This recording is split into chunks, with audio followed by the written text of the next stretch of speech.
ஐயா ஈவேரா அவர்களை எதிர்த்து பேசிட்டேன் அப்படிங்கிறாங்க. இல்லை, அவர் பேசியதை எடுத்து பேசினேன். அவரை அவதூறு பேசுகிறோம்னு இல்லை, அவர் தான் 60 ஆண்டுகளாக என் இன மக்களை அவதூறாக பேசியிருந்திருக்காரு. அதை எடுத்து பேசினேன். அதற்கு பிறகுதான் என் பிள்ளைகள் எல்லோரும் அவரை பற்றி அவர் பேசியதை தேடி தேடி படிக்க தொடங்கினார்கள். இப்போது என் பிள்ளைகள், தமிழ் சமூகத்தின் தம்பி தங்கைகள் தேடி தேடி என் தாத்தன் தெய்வ திருமகன் முத்துராமலிங்க தேவரின் வரலாறை வாசிப்பார்கள், நேசிப்பார்கள், மூச்சு காற்றாக சுவாசிப்பார்கள். தமிழ் சமூகம் மேன்மையும்.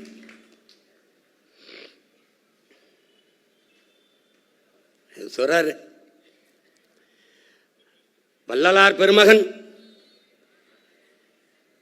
இந்த சமூகத்திலே புறையோடி கிடந்த சாதிய இழிவு தீண்டாமை கொடுமையை தகர்த்து சமூகம் மறுமலர்ச்சிக்கு மாறுதலுக்கு வித்திட்ட மகான்கள். ஒருவன் நம்முடைய முன்னவன் வள்ளலார் பெருமகன், இன்னொருவன் நம்முடைய முன்னவன் வைகுந்தர். இந்த இருவரையும் தாண்டி இந்த நிலத்தில் ஐயா ராமசாமி அவர்கள் ஒன்றும் செய்துவிடவில்லை. ஆனால் நம் முன்னவர்களின் பெரும்புகளை எல்லாம் அவர் முதுகுக்கு பின்னாடி இவர்கள் மறைத்தார்கள். நம்முடைய வழி என்ன? நம்முடைய ஆவேசம், கோபம், ஆத்திரம், இதற்கெல்லாம் காரணம் என்ன? பெண்ணிய உரிமை. ஐயா ராமசாமி அவர்கள் போராடினார்கள். சாதி ஒழிப்பு, சமூக நீதி, தீண்டாமை ஒழிப்பு, அதற்கு போராடினார்கள். ஏற்கிறோம், எதிர்க்கவில்லை. ஆனால் பெரியார் தான் போராடினார், அதை ஏற்கவில்லை, எதிர்க்கிறோம். அவர் மட்டும்தான் போராடினார் என்பதை ஏற்கவில்லை, எதிர்க்கிறோம். அவரும் போராடினார், அதுல மாற்று இல்லை. அவர் தான் போராடினார், எல்லாம் அவர் தான். அவர் இல்லை, அவர் சுவர் அங்கே தூக்கிட்டு போன்றோம், அவ்வளவுதான். பெரியார் மண்ணு, அண்ணா மண்ணுனே அரைப்படி மண்ணு இல்லாமல் வித்து திண்டா யோக்கிய பயல்களை என்னடா சொல்றது? சொல்றா என்ன சொல்லான்னு சொல்லு. ஆறுன்னு இல்லை, அதுக்கு ஒரு ஊர்னு இல்லை, ஒரு மலைன்னு இல்லை. வெட்டி தின்னா யோக்கிய பயல்கள் என்னடா பண்ணலாம் சொல்றா. இப்ப பேசு, ஜெயித்து வந்து பேசுறேன், ஜெயிச்சு வந்து அந்த வென்று வந்து வச்சுக்கிறேன். எல்லாத்தையும் சொல்ல முடியாது, இராணுவத்துக்கு சில ரகசியங்கள் இருக்கணும். இராணுவத்துக்கு சில ரகசியங்கள் இல்லை.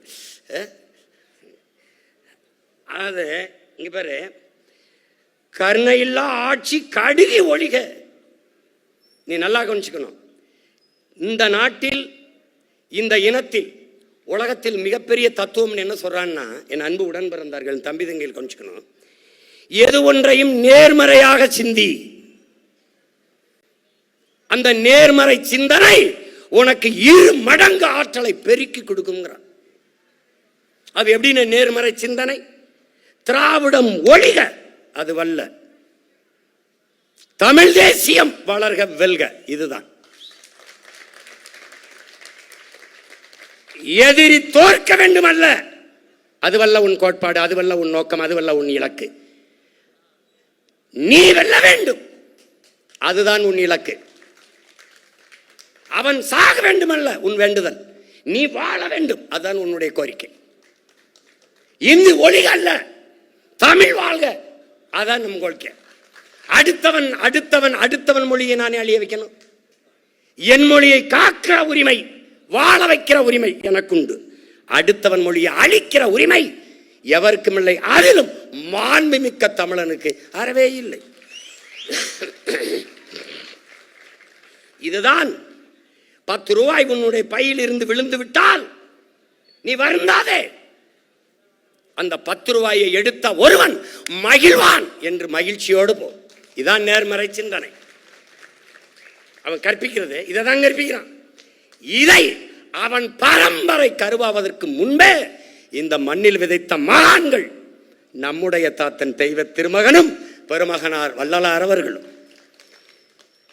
தாத்தா என்ன சொல்றாரு? தாத்தா எல்லாரும் நல்லா இருக்கணும்னு சொல்றான். என்ன சொல்றாங்க? எல்லாரும் நல்லா இருக்கணும்னு சொல்லு, கெட்டது ஒழியணும்னு சொல்லாத, நல்லது வாழணும்னு சொல்லு. நல்லது வாழ்ந்தால் கெட்டது ஒழியும். இவன் கூப்பிடாம பாரு. நமக்கு இப்போ என்னென்ன பிரச்சனை பாருன்னா, எந்த பக்கம் காசை வாங்கி எங்கிட்டு வைக்கிறது தெரியாத ஒரு குழப்பத்தில் அண்ணன் இருக்கேன். இப்போ பிஜேபி எதிர்த்தேன். நான் கிறிஸ்தவ கைக்கூலி, இஸ்லாமிய கைக்கூலி, 2 பேரும் சல்லிக்காசு கூட கொடுக்கல.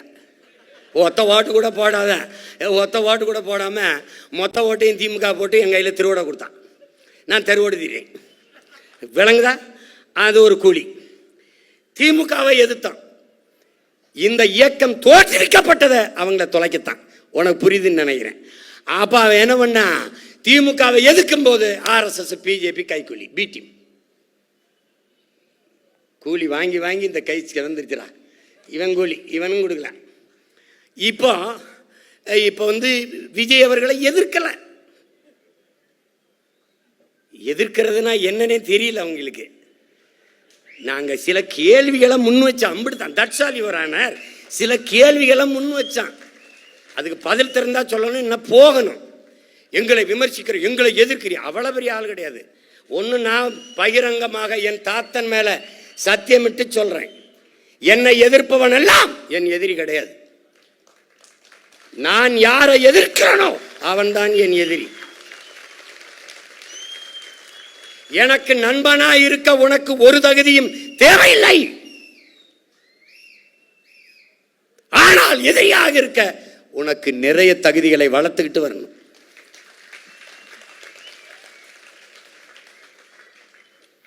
விளங்கா? நீ வேலுநாச்சியார படம் வச்சுட்டா மறவர் எல்லாம் தென் மாவட்டத்தில் முக்குளத்தோரெல்லாம் ஓட்டு போடுவான்னு ஒருத்தன் சொல்லி வச்சா, இல்லை சொல்லி வச்சான்ல, அவன்கிட்ட கேளு என்னங்க இந்த பேச்சு பேசுறாருன்னு. அவன் அவன் அவன் அம்பேத்கரை போட்டால் தாழ்த்தப்பட்ட எல்லாரும் ஓட்டு போட்டுவான்னு நினைக்கிறேன்.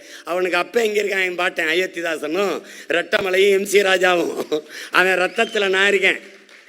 நான் ஒரு கோட்டை போட போகிறேன்டா. ஒரு கோட்டை, அதுக்கு மேலே ஓவர் கோட்டு. நாங்கள் அண்ணல் அம்பேத்கர் இருந்து கோட்டை வாங்கல, கோட்பாட்டை வாங்கிட்டோம். இங்கே கோட்டை யாருது? என் தாத்தா ரெட்டமலையோடது ஒரு கோட்டு. அது என்னென்ன, அந்த கோட்டுக்கு மேலே ஒரு கோட்டு, அது இன்னொரு தாத்தா MC ராஜாவோட கோட்டு. புரியுதா? அதில் இதை நல்லா கவனிச்சுக்கணும். இவன் எப்படி கற்பிப்பான்னா, இப்போ அவர்கிட்ட கேள்வி கேட்டின்னு வச்சுக்க, என்னையா அப்படி தப்பாக சொல்கிறீங்களே, இது எப்படி இப்படி சொல்லிட்டீல, இப்படி பேசிட்டீல, ஒரு கேள்வியை உங்களுக்கு நீங்கள் தெளிவுபடுத்திக்கிறீங்க. மதச்சார்பற்ற சமூக நீதிங்கிற கோட்பாட்டை தம்பி முன்வைக்கிறது. இப்போ மதச்சார்புள்ள சமூக நீதி என்ற ஒன்று இங்கே உண்டா? வகுப்புவாரி பிரதிநிதித்துவம் சமூக நீதி என்பது எந்த சாதியின் அடிப்படையில் எனக்கு கல்வி, வேலை வாய்ப்பு, அரசியல் அதிகாரத்தை மறுத்தாயோ அதன் அடிப்படையில் எனக்கு தா என்று போராடி பெற்ற உரிமை வகுப்புவாரி பிரதிநிதித்துவம் சமூக நீதி. விளங்கிருச்சுல? இங்கே மதம் எங்க இருந்து வருது? மதச்சார்பற்ற சமூக நீதி என்றால் கிறிஸ்தவ இஸ்லாமியனுக்கு இடஒதுக்கீடு இதில் இருக்கா இல்லையா? இந்து நாங்கள் நாடார், தேவர், கோனார், செட்டியார், முதலியார், இந்த உடையார், முத்தரையர், படையாச்சி, கவுண்டர் எல்லாம் இருக்கான், இந்துல இருக்கான். எங்களுக்கு இருக்கா இல்லையா? அப்போ அடிப்படையே தப்பாக இருக்கு. இது கேள்வி. ஒரு வாத்தியார் கேள்வி கேட்டால், சார் என்ன சார் நீங்கள் என்னை விமர்சிக்கிறீங்க? ஐயோ, கேள்வி கேட்டால் பதில் சொல்லியா? இந்த களத்துக்கு வந்தால் கேள்வி. இப்போ என்னை விடு, 15 வருஷமாக இந்த அயோக்கிய பயிலுக வாடகை வாய்கள் எல்லாம் நான் என்ன பண்ணிட்டேன்னு எல்லாரும் திட்டிகிட்டு இருக்கேன். நீ மண்ணெளி வித்தனா, மலையை குவாரின்னு வெட்டினா, இல்லை ஊழல் லஞ்சத்தை பல லட்சம் கோடி வாங்கினா, இல்லை 4000 கோடி போட்டு மழை நீர் வழிந்தோட காவா வெட்டுன்னு வாய்க்கில் போட்டனா, என்னடா அயோக்கிய பிள்ளை, என்னடா திட்டுற என்ன? அப்போ தான் உன் வட்டியில் சோறு விழும். பத்தியா, என்னை பேசி தாண்டா பிச்சை எடுத்து சாப்பிட்டுக்கிட்டு இருக்க பரதேசி. இதை புரிஞ்சுக்க. நீ நான் வெல்லாமலே பல குடும்பங்களை உங்களை வாழ வச்சுக்கிட்டு இருக்கா. நீ மானஸ்தண்டா, நல்ல ஆத்தாளுக்கு அப்பனுக்கும் பிறந்த மானஸ்தண்டா, தன்மாடம் மிக்க தமிழ் மண்ணில் பிறந்த நீ ஒரு ரத்தத்தில் பிறந்திருந்த என் பேரை உச்சரிக்காம வளைவலி நடத்துறா பாப்பா. டேய், ஒருத்தன் மானமுள்ள வேண்டாம். நான் இனிமே சீமான் பேரையோ நாம் தமிழுங்க பேரையோ உச்சரிக்க மாட்டேன்.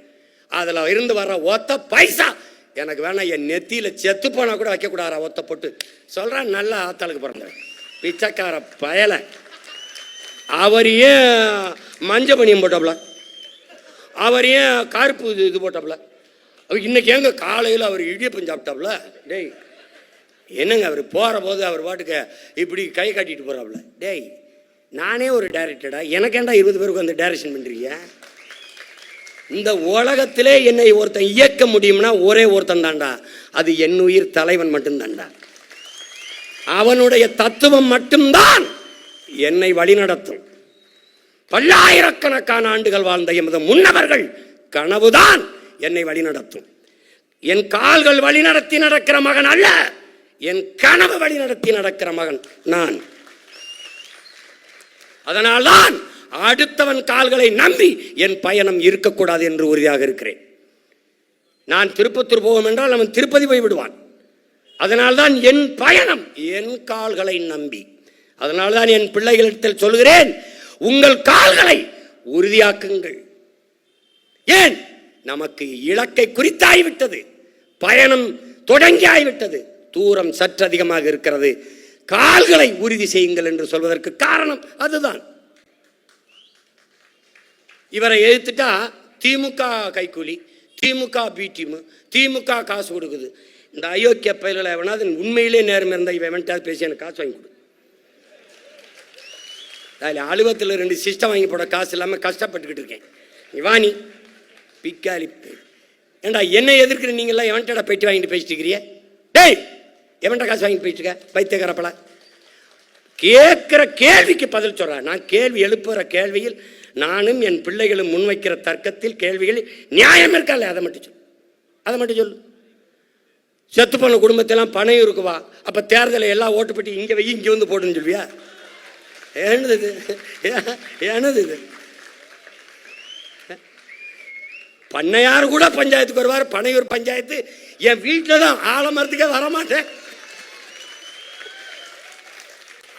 ஆலமரத்துக்கே வரமாட்டேன், வீட்டில் தான் பஞ்சாயத்து. என்னடா நாட்டாமையே தாண்டிய நாட்டாமையா இருக்குது.